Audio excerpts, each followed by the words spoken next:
Welcome to யாவரும் கேளீர். நான் உங்க பத்ரி பேசுறேன்.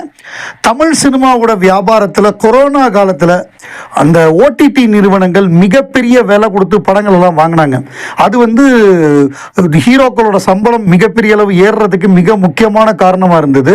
டைரக்ட் ஓடிடி ரிலீஸ்லாம் பண்ணாங்க. சூரரை போற்று அந்த மாதிரி ஜெய்பீம் படங்கள்லாம் டைரக்ட் ஓடிடி, அதே மாதிரி திருஷ்யம் 2 டைரக்ட் ஓடிடி, பெரிய பெரிய விலை கொடுத்து வாங்கினாங்க. ஏராளமான படங்களை 150 கோடி 120 கோடி அப்படின்னு பெரிய பெரிய விலை. நெட்ஃப்ளிக்ஸு அமேசான் பிரைம் ரெண்டு பேருமே பெரிய விலை கொடுத்து படங்களை போட்டி போட்டு வாங்கினாங்க. அந்த கொரோனா முடிஞ்சதுக்கப்புறம் டோட்டலாக ஆடியன்ஸுடைய வியூவிங் எக்ஸ்பீரியன்ஸே மாறி போச்சு. கொரோனா காலத்தில் வீட்டை விட்டு வெளியில் போகாதப்ப ஃபுல்லாக வீட்டிலே உட்காந்து எல்லா படத்தையும் பார்த்தாங்க, எல்லா சீரீஸையும் பார்த்தாங்க.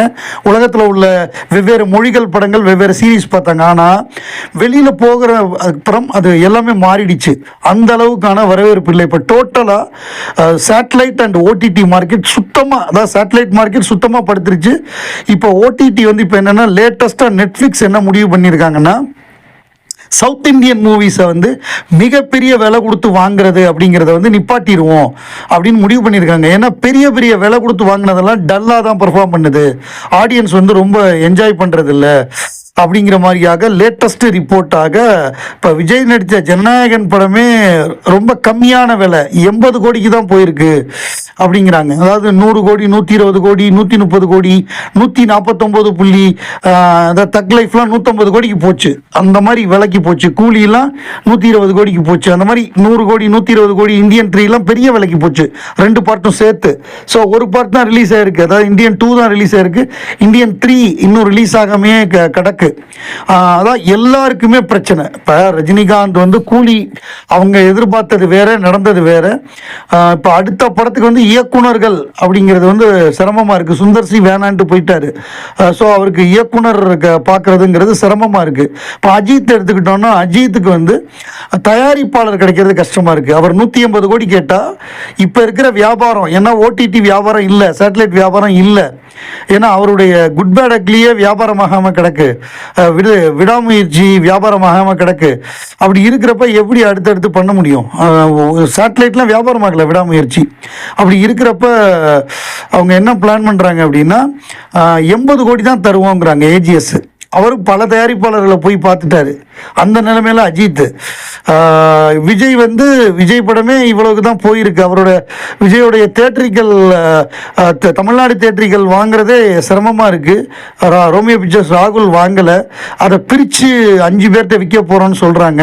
அதாவது சிட்டி என்எஸ்சி தனியாக, சிட்டி செங்கல்பட்டு தனியாக, அந்த மாதிரி பிரித்து விற்கிறாங்க. அதாவது தமிழ்நாடை பொறுத்தவரை சிட்டி செங்கல்பட்டுங்கிறது ஒரு ஏரியா, என்எஸ்சி அப்படிங்கிறது நார்த் ஆர்காடு சவுத் ஆர்காடு, அதுக்கப்புறம் கோயமுத்தூர் பெல்ட் அது ஒரு ஏரியா, அப்புறம் மதுரை ராம்நாடு அது ஒரு ஏரியா, டிடி ஏரியாங்கிறது திருச்சி தஞ்சாவூர், கன்னியாகுமரி நாகர்கோவில் அது ஒரு ஏரியா. இதுதான் தான் தமிழ்நாடு ஏரியாவை பிரிச்சிருப்பாங்க.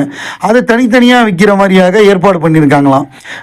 ஏன்னா மொத்தமாக வாங்கிக்கிறேன்னு சொன்ன ராகுல், ரோமியோ பிக்சர்ஸ் ராகுல், அவர் கையில் பணம் இல்லைன்ட்டார் போல் இருக்கு. 50 கோடி கொடுக்கணும், அவர் 27 கோடியோ நம்ம தான் கொடுத்துருக்காரு. அதனால் அப்படி ஒரு நிலைமை. அடுத்து சிம்பு படம் அரசன் 3 படம் அவர் பிறந்தநாள் அன்னைக்கு போட்டார். 3 படமுமே ஆரம்பிக்காமல் சம்மந்தம் இல்லாமல் அரசன் அப்படிங்கிற படத்தை ஆரம்பிக்கிறதா இருந்தாங்க. அந்த படம் பார்த்தா ஐஸ்வரி கணேஷுக்கும் சிம்புக்கும் இருக்கிற பிரச்சனையை முடிச்சாதான் அதை ஆரம்பிக்க முடியுங்கிறதுனால அது கிடப்பில் போட்டு கிடக்காங்க.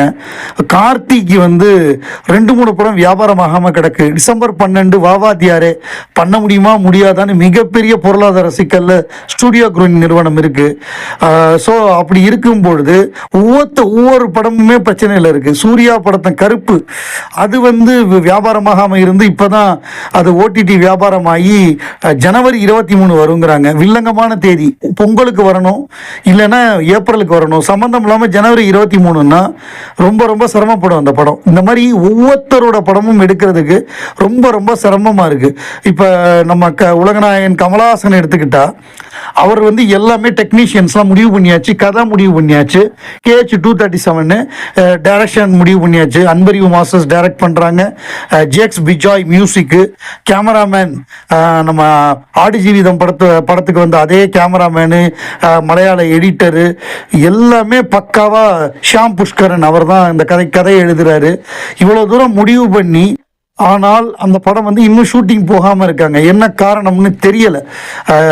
விரைவில் அது வந்து அந்த கதையை ஃபைன் டியூன் பண்ணுறாங்க, அவசரப்பட வேண்டாம், கதையை ஃபைன் டியூன் பண்ணிட்டு நம்ம போய்க்கலாம்னு சொல்லி கமல் சார் சொல்லிட்டாரு. அதற்கான வேலை தான் நடந்துகிட்டு இருக்கு. இப்போ ரஜினி படத்துக்கு யார் டேரக்டர், ரஜினி படத்துக்கு ராஜ்கமல் தயாரிக்கிற ரஜினி படத்துக்கு யார் டேரக்டர்னு அந்த பேச்சு அடிபடுதே தவிர, இது இப்போ எப்போ ஷூட்டிங் போக போகிறாங்க அப்படிங்கிறதுக்கான பேச்சு அடிபட மாட்டேங்குது.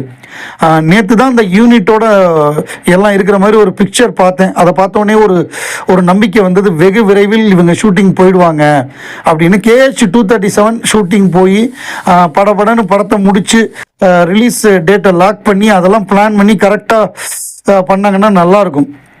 ஏன்னா ராஜ்கமல் வந்து இப்போவே ரஜினி படம் வந்து 2027 பொங்கல் அப்படின்னு லாக் பண்ணுறாங்க. ஸோ அப்போ கமல் படத்துக்கும் அவங்க ஒரு ரிலீஸ் டேட் பிளான் வச்சுருப்பாங்க. ஏன்னா இப்போ இருக்கிற நிலைமையில் ஒரு படம் சேட்டலைட்டு டிஜிட்டல் வியாபாரமாகி அவங்க சொல்லுவாங்க எப்போ படம் ரிலீஸ் பண்ணணும்னு. அதுக்கேற்ற மாதிரி தான் நம்ம பிளான் பண்ணுற மாதிரி இருக்கும். ஸோ அதனால் முன்கூட்டியே அவங்க பிளான் பண்ணிடுவாங்க. இதெல்லாம் கரெக்டாக பிளான் பண்ணி பண்ணணும். ஏன்னா இப்போ இருக்கிற நிலைமையில் படம் எடுக்கிறதுங்கிறது ரொம்ப ரொம்ப ரிஸ்க்காக இருக்குது. சேட்டலைட்ஸ் OTT சப்போர்ட் இல்லாமல் தேட்டரிக்கலை மட்டுமே நம்பி இப்போ படம் எடுக்க வேண்டிய ஒரு சூழ்நிலையில் இப்போ எல்லாருமே இருக்காங்க. இப்போ கமல் ரஜினி மாதிரியான ஆட்களுக்கு அந்த பிரச்சனை இருக்காது, வாங்கிடுவாங்க. ஆனாலும் முன்ன கொடுத்த ரேட்டு கொடுப்பாங்களா அப்படிங்கிறது ஒரு சந்தேகமாக தான் இருக்குது. பார்ப்போம், அடுத்தடுத்த அப்டேட் KH-237 சம்பந்தமாக வரும்பொழுது நம்ம பார்க்கலாம். இன்னைக்கு கிட்டி என்று அழைக்கப்படும் ராஜா கிருஷ்ணமூர்த்தி அவர்களுடைய பிறந்த நாள். கிட்டியை பொறுத்தவரையே அவர் வந்து சோலா ஹோட்டலில் வேலை பார்த்தார். அவருக்கு பேர் வந்து சோலா கிருஷ்ணமூர்த்தி. ராஜா கிருஷ்ணமூர்த்தியை வந்து அவர் சோலாவில் வேலை பார்த்ததுனால சோலா கிருஷ்ணமூர்த்தின்னு பேர். சோலா ஹோட்டலில் வந்து போகிற ஆட்கள் அப்போல்லாம் அதான பெரிய ஹோட்டலாக இருந்தது 80களில்.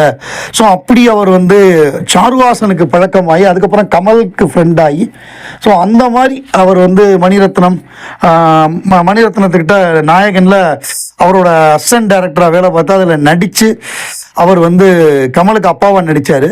ஸோ அடுத்தாப்புல நாயகனுக்கு அடுத்த படமாக கமல் வந்து சொந்த படமாக சத்யா தயாரித்தார்.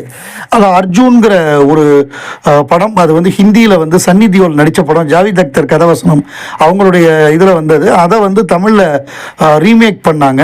அப்போ சுரேஷ் கிருஷ்ணாவை டைரக்டர் ஆக்கி அந்த படத்துக்கு ஒரு வில்லன், அதாவது வில்லன் எப்படின்னா பார்க்குறதுக்கு ரொம்ப சாஃப்டாக இருக்கணும், இவர் வந்து ரொம்ப நல்லவர் மாதிரி தெரியணும், ஒரு பொலிட்டிஷியன் ரோலு, ஆனால் பயங்கரமான வில்லன். ஸோ அந்த ரோலுக்கு வந்து கிட்டியை போட்டால் கரெக்டாக இருக்கும் அப்படின்னு முடிவு பண்ணி கிட்டியை நம்மளால் நம்பவே முடியாது. இவனா வில்லன், நம்ம அந்த படம் கடைசியில் தான் நமக்கு புரியும் இவ்வளவு மோசமான வில்லனாக இருக்கான் அப்படின்னு. அவருக்கு வாய்ஸ் வந்து SP பாலசுப்ரமணியத்தை கொடுக்க வச்சாங்க. ஏன்னா SPB வாய்ஸ் ரொம்ப ஸ்வீட்டாக இருக்கும், ரொம்ப நல்லவன் அப்படிங்கிற மாதிரி நம்ம அதை காமிச்சிட்டு கடைசியில் நம்ம படம் முடிகிறப்ப தான் தெரியும் எவ்வளோ மோசமான சுரண்டல் பேர்வழிகளாக இருந்திருக்காங்க ராஜேஷும் கிட்டியும் அப்படின்னு தெரியும். அந்த படத்தில் அவருக்கு நல்ல பேர் கிடைச்சிது. அதுக்கப்புறம் ஏராளமான படங்கள்ல அவர் நடித்தார். ஸோ இன்று பிறந்தநாள் காணும் கிட்டி அவர்களுக்கு நம்முடைய வாழ்த்துகள்.